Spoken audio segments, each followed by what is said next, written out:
233. Just take a second and really let that number sink in. It is an absolutely staggering figure. But today, it actually represents something deeply, profoundly final. This number is the ultimate emotional cap for a 41-year-old legend whose World Cup journey just ended in tears. Cristiano Ronaldo lost his 2026 World Cup dream, and with it, the curtain essentially fell on one of the most storied international careers in the history of football. We're unpacking the dramatic conclusion of Cristiano Ronaldo's World Cup career and the immediate ripple effects hitting Portugal's future. The fall of a titan, his final World Cup. We'll get right into the timeline, the stats, and the massive changes already underway. So, right after the final whistle blew on his World Cup aspirations, Ronaldo came out and made a really telling statement. He said, "I go with a clear conscience." And this sets up some incredible narrative friction. On one hand, you have his legendary, unwavering self-belief, right? He's saying he gave it absolutely everything. But on the other hand, you have the stark, painful reality of what just happened, an abrupt, trophyless exit from the absolute grandest stage in the sport. Which brings us to the biggest question of our story today. How will history truly remember his final World Cup? To figure that out, we really have to look past the raw emotion of a legend walking off the pitch in tears. We need to look directly at the hard data, the crazy sequence of events, and the fiercely divided reactions from all over the world. Part 1. The Final Whistle. Heartbreak in Dallas. What's absolutely crucial to understand here is just how rapidly everything unraveled at AT&T Stadium. The match was totally deadlocked until the literal dying moments. We're talking 90+1 minutes when Spain's Mikel Merino struck this fatal blow, scoring the winner. Just minutes later, that was it. Full time. Portugal eliminated, 1-0. The cameras immediately cut to Ronaldo, visibly overcome, leaving the pitch in tears. But the dominoes didn't stop falling there. Almost immediately, in the post-match press conference, manager Roberto Martinez shocked everyone by announcing his resignation. In the absolute blink of an eye, the dream was dead, and the entire foundation of the Portuguese team was shaken to its core. Section 2. A complicated legacy, the stats. First up, the number 11. We have to highlight his phenomenal overall record of 11 total World Cup goals. He walks away as the only man in history to score in 6 different global finals, a wild milestone he hit earlier in this very tournament against Uzbekistan. It is just an unmatched testament to his unbelievable longevity and sheer finishing ability. But, and this is a big but, we have to instantly contrast that with a much harsher reality. The number 1. Across 10 knockout matches, spanning 6 tournaments and totaling 741 minutes of action, Ronaldo managed exactly 1 knockout round goal. And that was a penalty against Croatia in the round of 32 of this 2026 tournament.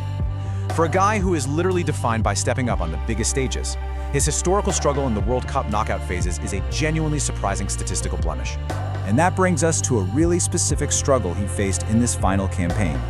17 shots. 0 chances created in 2026. 0.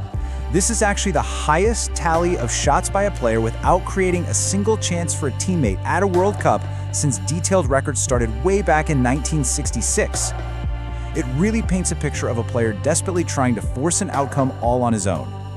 Perhaps at the expense of the team's overall flow. Now, before we move on, we have to contextualize his longevity against his ultimate rival, Lionel Messi, because, of course, we do. Ronaldo bows out with 27 World Cup appearances. That is the second most in men's World Cup history, sitting only behind Messi's 30. They are the only 2 players to ever start 25 World Cup matches. It's just a staggering reminder of an entire era defined entirely by these 2 titans pushing each other. Section 3. 2 worlds. Fans versus media. The reaction to this exit is a tale of 2 totally different worlds. Globally, fans flooded the internet with emotional tributes saying things like, "We will never have a player like him. Thank you," celebrating this incredible 2-decade journey. But domestically, back in Portugal, the media offered a remarkably harsh critique. An editorial in the prominent newspaper A Bola bluntly argued that his era has lasted way too long. They claimed his untouchable status actually prevented the coaching staff from making the necessary tactical decisions, essentially arguing that his ego held the squad back in this tournament. It is a sharp, fascinating divide. Faced with those heavy critiques, we really should give Ronaldo the final word on his own legacy here. Defending himself, he pointed out, before Cristiano, Portugal had never won a big trophy. The best trophy I won with the national team was 2016. So I repeat, I leave here with a clear conscience. He is rightfully emphasizing that he was the absolute catalyst that brought the 2016 European Championship and 2 UEFA Nations League titles to his nation. Whatever happened to Dallas, he fundamentally, permanently changed the history of Portuguese football. No doubt about it. Section 4. Portugal's next chapter. After the Empire. Okay, so what happens now? Let's look at this massive shift in leadership. As we mentioned, Roberto Martinez immediately stepped down. He did it without any bitterness, though, heavily praising Ronaldo as an exemplary captain. But the Portuguese Football Federation, the FPF, they aren't waiting around to mourn. President Pedro Proença is aggressively hunting for a quick replacement, and according to the sources, 71-year-old Jorge Jesus has emerged as the #1 target. It makes sense. He's currently a free agent after recently leaving the Saudi Arabian club Al Nassr, which ironically enough is exactly where Ronaldo currently plays his club football. Small world, right? The FPF has a very clear roadmap for whoever takes this job next. If Jorge Jesus signs, he's expected to take charge right now, in 2026, with a massive mandate. The immediate hurdle is navigating Euro 2028, but the ultimate prize, the whole reason for this rebuild, is the monumental 2030 World Cup, a tournament that will be co-hosted by Portugal itself, alongside Spain and Morocco. If you follow football, you know exactly how massive a home soil advantage is.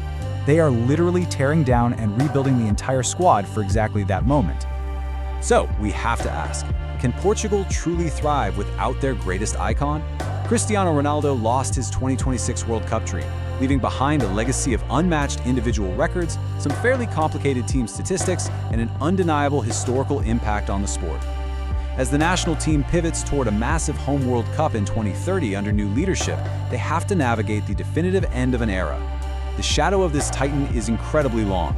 Will it provide a foundation for the next generation to build on, or will it be an albatross around their necks that they struggle to shed? That is exactly what we'll be watching for next. Thank you so much for joining me for this explainer, and as always, keep questioning what the data tells us.